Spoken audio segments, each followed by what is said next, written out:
Once upon a time, in a kingdom made of spun sugar and candied dreams, there lived a girl who was as radiant as the sun. Her laughter echoed like wind chimes, and her eyes sparkled like dewdrops on a spider's thread. Every morning when the sun rose, she would bathe in its golden rays, believing it made her skin glow with health and vigor. And every night before bed, she would give thanks to the moon, the stars, and the whispering wind for the day that was done. One day, an arrogant and conceited king from a neighboring land heard tales of this radiant girl and became infatuated with the idea of possessing such beauty for himself. He wanted to bind the sun to his will, so that it would shine only at his command. He assembled a team of bumbling but loyal ogres and sent them to capture the sun. When they reached her house, the girl was out gathering flowers for her herb and spice garden. She grew the finest basil, lavender, and rosemary in all the kingdoms. The ogres were entranced by the girl's beauty and her sunny disposition. So, instead of capturing her, they invited her to the king's ball. They told her the king had heard rumors about her radiance and wished to meet her. Thinking it was just another admirer, the girl readily agreed. When the king saw the girl at the ball, he was stunned. She truly was as radiant as the sun, more beautiful than he had imagined. He approached her and introduced himself, and then asked if he could buy her a dress made of pure gold, so that she would become the sun in his sky. But the girl politely refused. "I cannot accept such a dress," she said, "for it is not mine to give." Then the king commanded his servants to make her one anyway. And when it was done, he presented it to her. It was a magnificent dress, shimmering and splendid, wrought with threads of purest gold.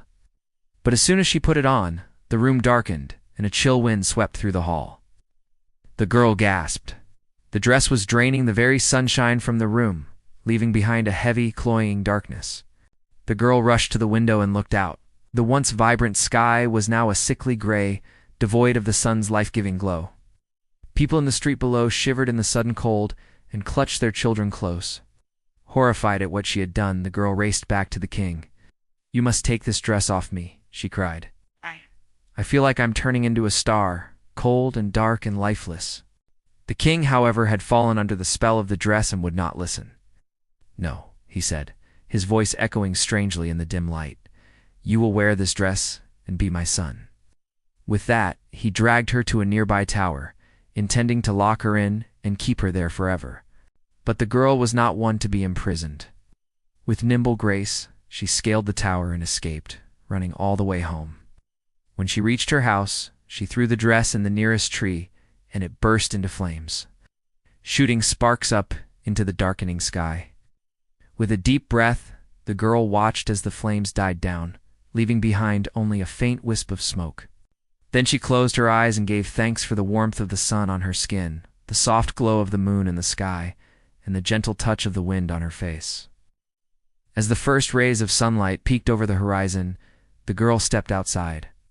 The world was still chilly from the previous day's gloom, but life was returning to it little by little. A robin landed on the tree where the dress had burned, chirping merrily. A butterfly fluttered past, chasing a wayward bee. The flowers in the girl's garden lifted their heads to greet the sun. From that day forward, the girl continued to live a simple life, happy in the knowledge that true beauty came not from gold or jewels, but from the warmth of the sun, the glow of the moon, and the touch of the wind.